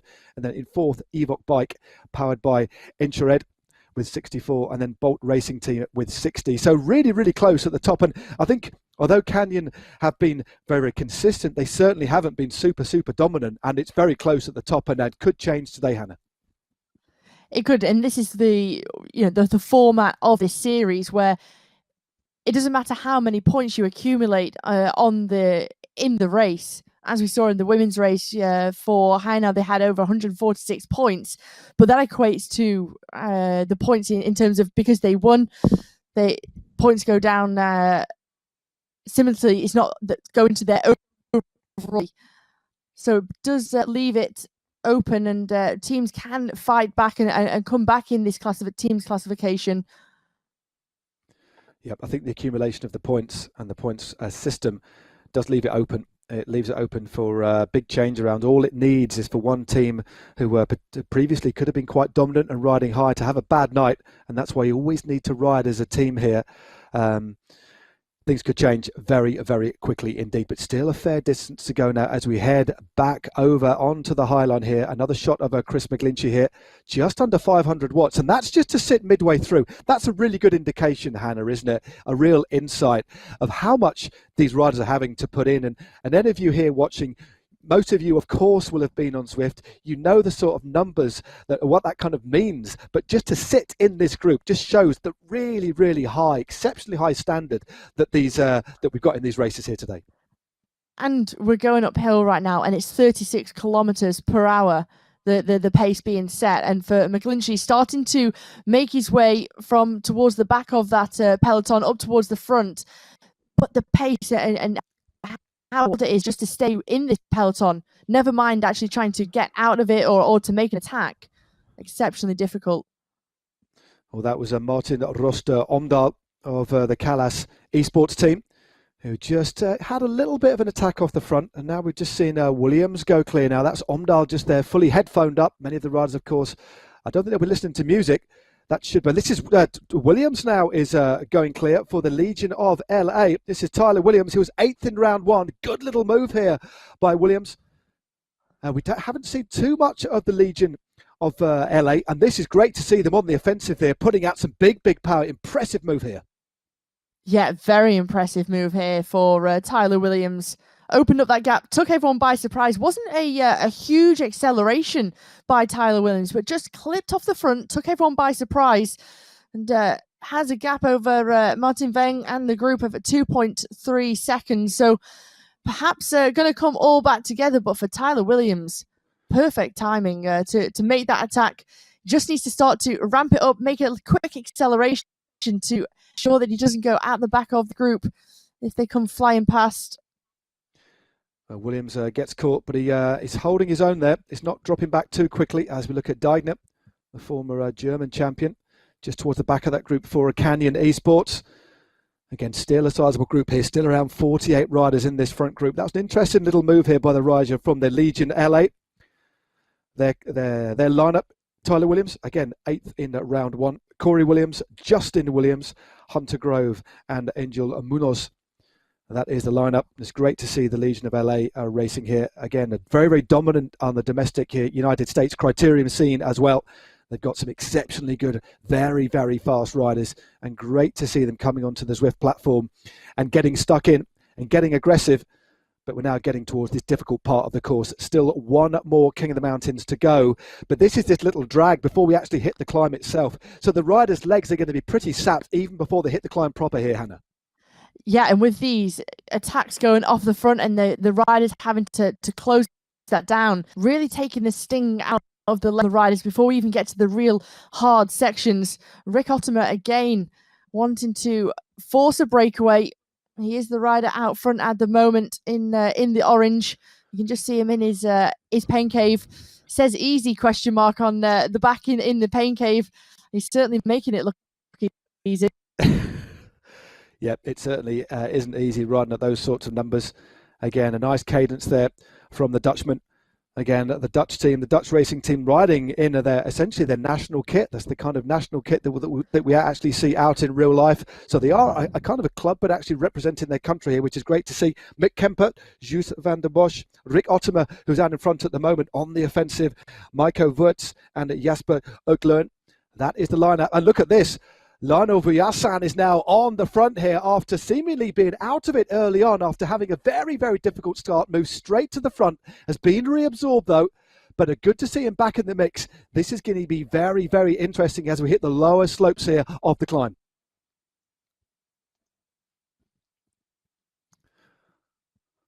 So Vujasan goes straight over the top again. That's again attacked, got caught and attacked again. He's obviously feeling pretty good here, Hannah.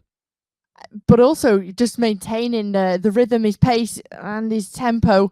When the other riders saw he came to the front, they upped the pace on that descent, but Vujasan had a number of kilometres within the group now to just get a bit of respite, a bit of recovery, having been distanced early on in the race.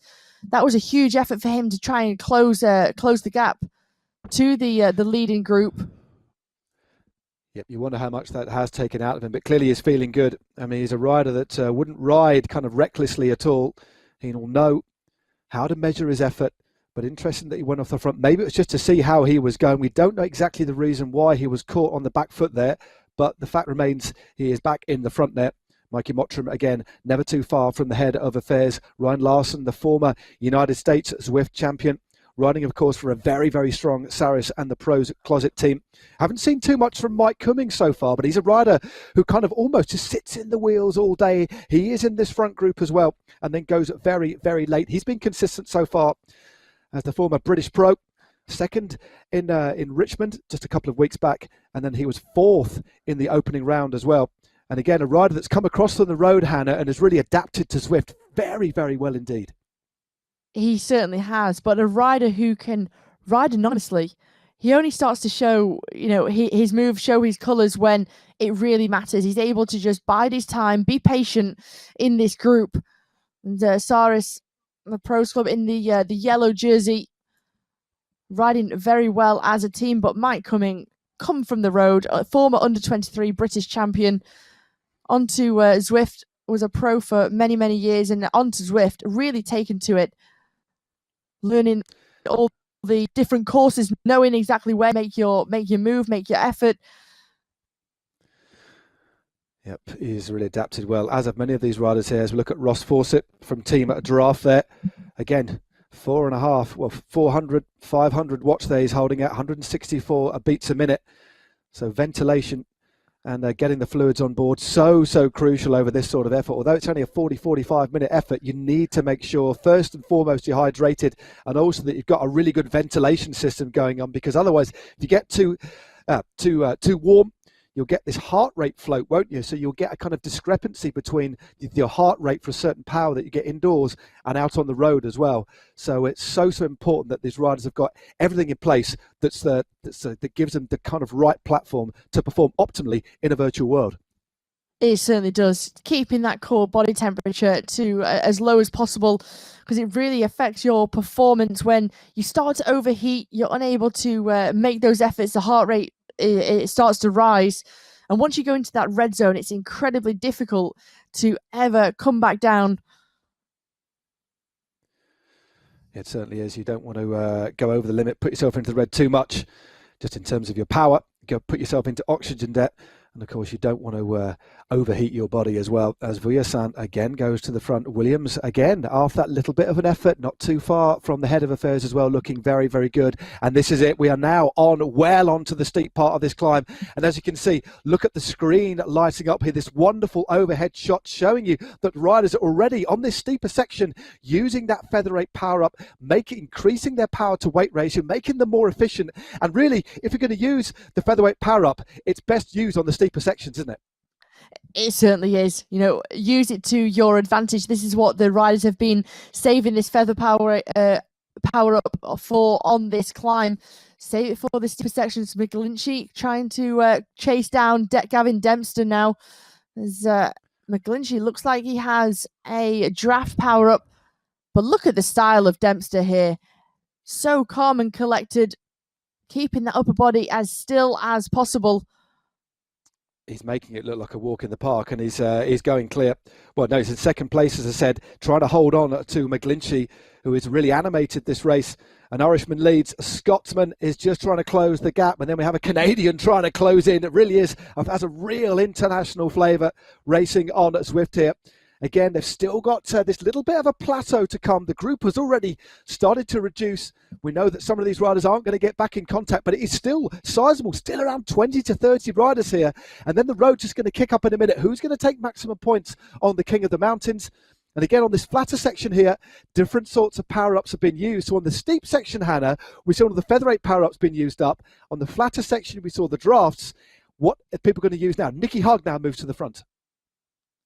Yeah, well, this is the question. As we start to see more of the feather power-ups used around on the outside, Folder starts to move up, as does Mel. Nikki Hug, the rider, just leading this one out. Is he going to get overhauled again by Mel? Thrall in third. It looks like it was Thrall who did actually take that, the Canadian, for the Evoque bike, riding very, very well. The Swiss rider Hug in in third, and it was Vidar Mel, the Norwegian Zwift champion, riding for the Callas e-racing team in second position there. So Thrall from Mel, from Hug, and now we're head into the last 9 kilometres of this race. But the big question is, what sort of damage has that pace actually done? Are there any big splits? And we have got the group's been reduced to around 35 riders now. That is the situation on the road in terms of points scored. 8 points for Evoque, 5 for Callas, 2 should I say, for Saris and the Pros Closet. And then we have sharing 4th place, Canyon Esports, Kiss Racing Team and the Bolt Race Team, all having 1 point. There's one more intermediate sprint to go. That comes with about 6Ks to go. But we've seen another little bit of whittling down here, Hannah. Another bit of natural selection, but still 35 riders in with a shout. Yeah, the group's still relatively large. The group's actually bigger than I thought it would be at this point in the race. And a few of the other favourites out the back. Rick Ottomer paying for his efforts from earlier on. He's now 27 seconds in arrears. But this group of 28 riders, we've got Gary Muller and Mikey Mottram just trying to Mikey Mottram down 8 at the moment, along with Phil Deigner of Canyon Esports. Oh, there's a real nice mix here. And just like there's a lot of riders there from PO Auto. I can see 4 riders there for the men in green and black. Several riders there from Canyon Esports as well. Represented in at number 2 are the Callas Esports Racing Team. Mel is there, and Morten Vang. And a couple of riders from their team, Swedish Zwifters as well, in that white and blue and yellow kit. So very, very interesting composition here, but it won't be too long until we get the next sprint. That doesn't come too long after the foot of this climb. So it's only about 300 metres and we got the sprint. You should soon start to see them winding up as the road just bears to the right. They will see the sprint arch in front of them. And again, some power-ups being dropped. The one that you want here, of course, is the aero power-up, making you more aero for 15 seconds. And it looks like it's Norn who's going through, but will Mel take him on the line? He's not got the optimum power-up. No, Mel is second. Has to make do with a feather power-up for that sprint there, Hannah. But a good ride there by the Swedishman, Norden. Yes, certainly.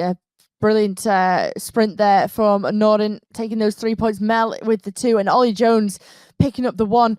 Jones, very good work there, just continuing the pace at the front, just trying to nullify any counterattacks as we went through the intermediate sprint.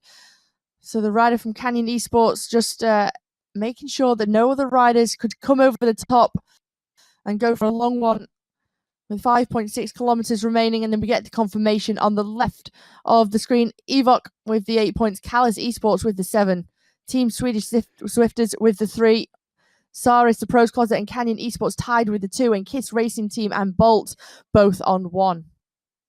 Indeed, that is the situation. So all the intermediate points have been done and dusted out on the road. 2 sprints and 2 King of the Mountains have been settled.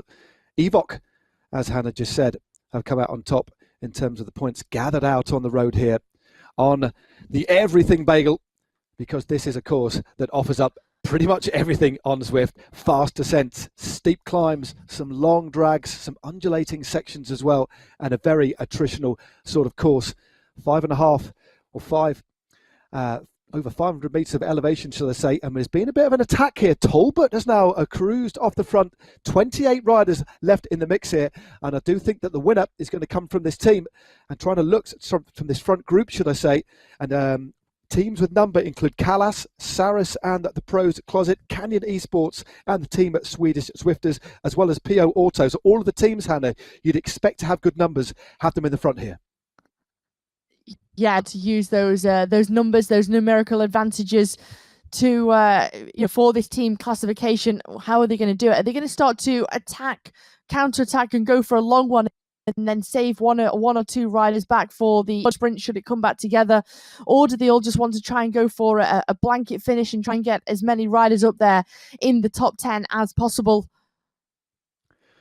Yep, it is going to be an interesting one. So 3 riders from Canyon Esports. Remember, Canyon Esports in that fetching fuchsia and purple kit.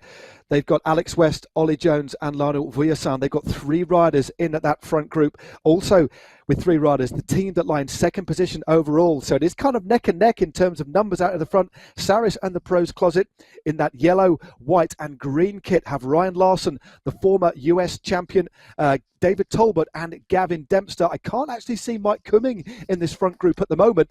And Williams now moves through to the front. So Tyler Williams, after that big effort there for the Legion of LA, has managed to infiltrate this front group as well. Good riding by him. Yeah, brilliant move from Tyler Williams to make it into this front group, having acceleration at attack earlier on. What has he got left for the sprint finish? That's what I want to know.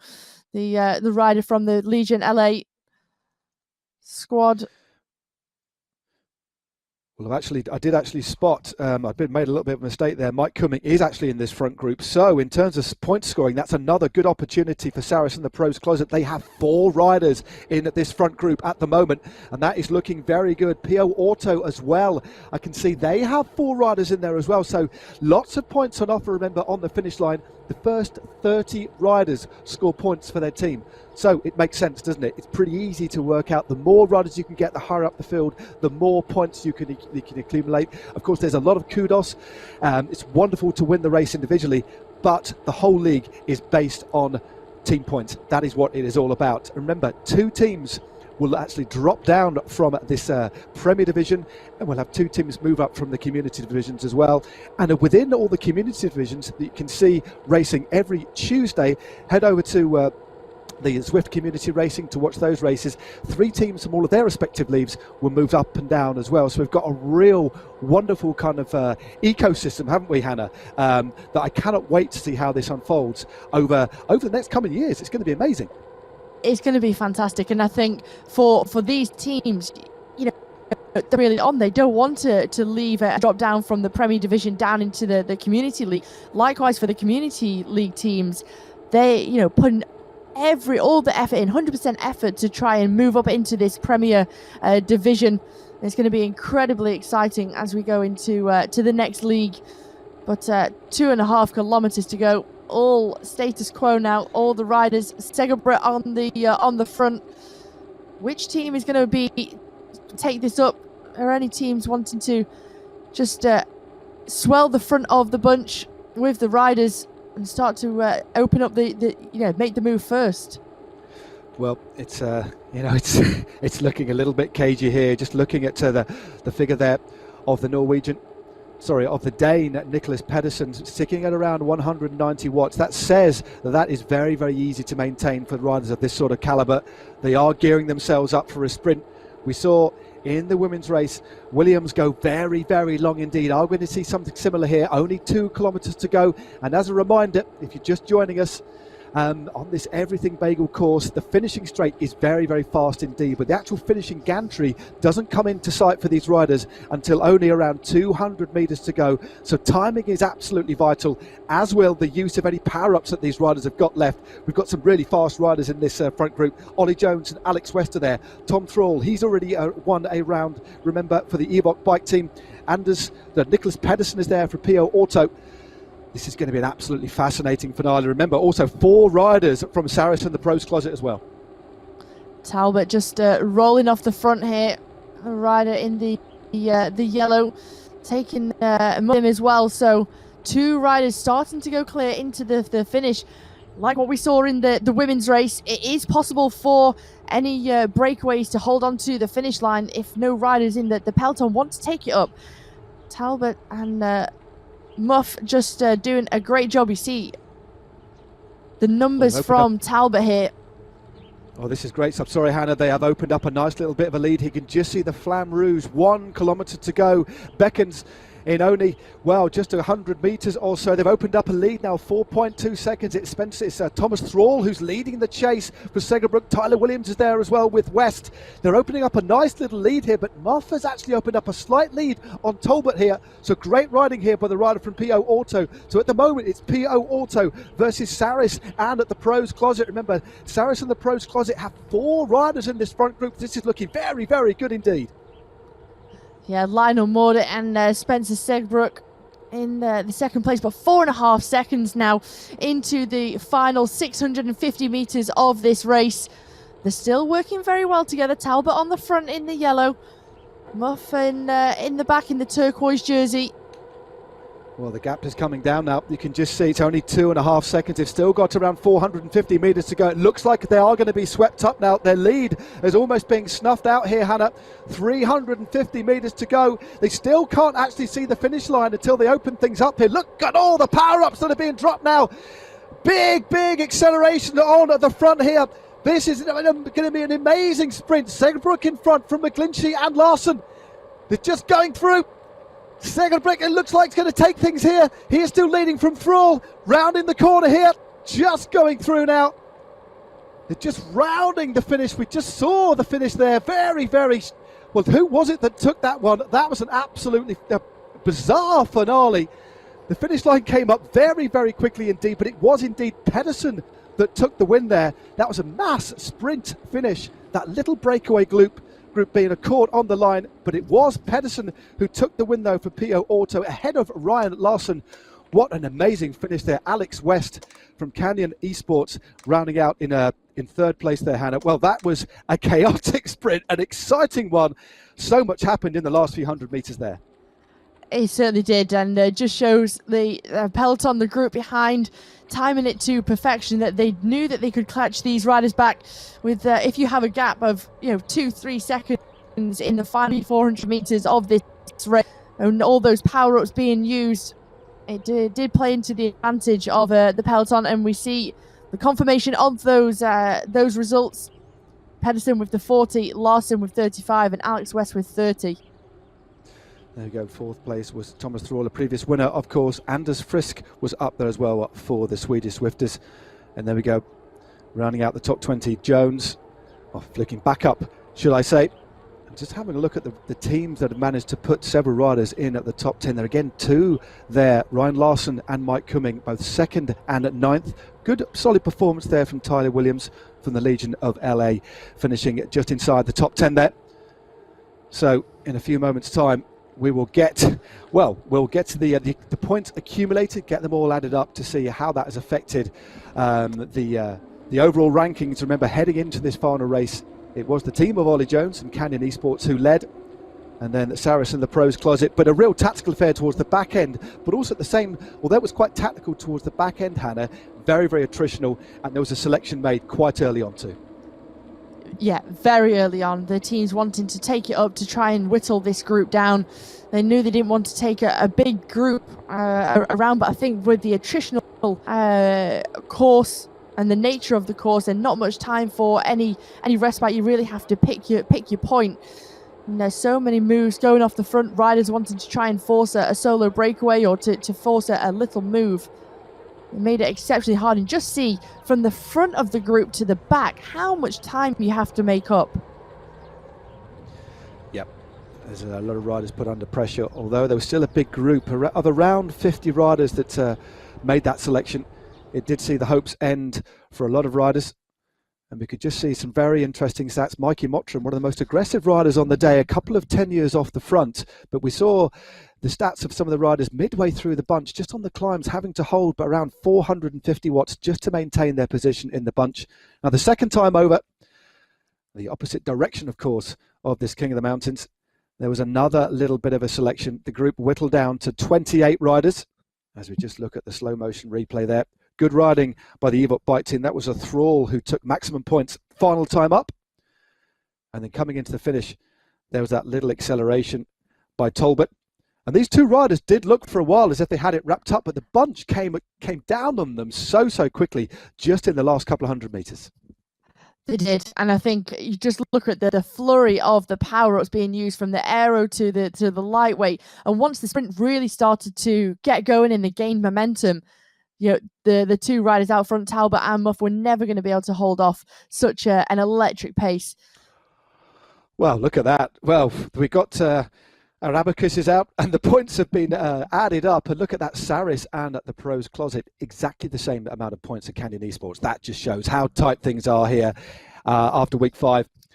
Third is Puerto Ceramic Speed with 69, and then Callas in fourth with 44. Then we have Evok, Team Swedish Zwifters, Bolt Race Team, Turbo, Vitus Pro Cycling, the winners of last week, of course, of the team time trial. And then rounding out the top 10 with 23 points scored tonight on the Everything Bagel was Team Aero. But there we go. They were so closely matched in terms of points scored out at the intermediate points and then towards the finish. We couldn't really call it. And that was the net result, equal first.